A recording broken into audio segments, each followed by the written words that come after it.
It's been a busy month for the cyber burglar group that calls itself LulzSec. Just listen to their voicemail. We are not available right now as we are busy raping your internet. Leave a message and we will get back to you whenever we feel like. This week they took credit for taking down the U.S. Central Intelligence Agency's website for several hours. And for the second time, LulzSec hacked the site of the U.S. Senate, which admitted that some information was stolen but nothing of value. Those break-ins, says LulzSec, aimed at showing its target's security is embarrassingly slack. But the motive is simple larceny and other attacks, like gaining access to bank and credit card details of more than 360,000 Citigroup customers last month. Meanwhile, a just-discovered serious breach of the International Monetary Fund's computers could have been intended to learn sensitive insider information on national economies. And other cyber hackers say they're striking blows against oppressive governments, like the group Anonymous, which claimed responsibility on Wednesday for attacking dozens of Malaysian government sites in retaliation for what it called censorship of the web. The internet is here for freedom, without fear of government interference.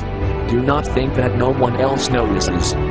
President Barack Obama has given top priority to meeting the cyber threat to U.S. national security.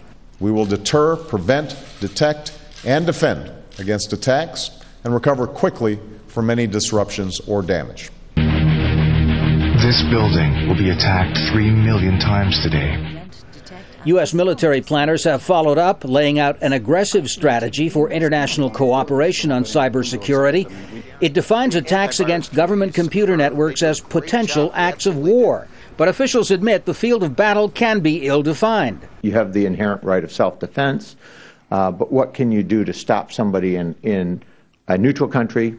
And in cyberspace, it's easy to jump through neutral countries to attack someone. Just one of the challenges in the shadow wars of the web.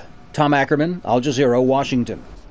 So there have been different types of cyber attacks. Some appear to come from foreign sources. The U.S. government says it's traced recent attacks on Google email accounts to hackers in China. Lockheed Martin was also targeted, the largest defense contractor in the U.S. Experts again blame China, and the U.S. has declared that attacks in cyberspace can be considered an act of war. China's official military newspaper, though, is now reporting that that country now needs its own strategy for online warfare. A variety of motives have been ascribed to cyber attacks. Security experts believe the attacks on the Sony Pictures website and the Sony PlayStation network were intended to punish the company for bringing a lawsuit against a hacker. Cyber criminals are said to be behind the May attack on Citigroup, the thieves breaking into the bank's digital vault of financial data. But cyber espionage has happened for years, but now the Obama administration is invoking that concept of cyber warfare. Vincent Liu is an internet security analyst. Earlier he told me the US government is purposefully implementing an ill-defined policy. The Pentagon, of course, has taken the position that any act of cyber warfare is considered an act of war. How do you define that? Right now, I think what they're doing is they're placing a flag in the sand and saying, we have the right to strike back if we deem that this is some type of attack. But they haven't come out with specifics yet. The internet was a military-funded project to begin with, and they've always wanted to regain control over it to a certain extent. But I think what we're seeing is that it's grown to a point where they can't manage it as well. It's very, very difficult to track down attacks.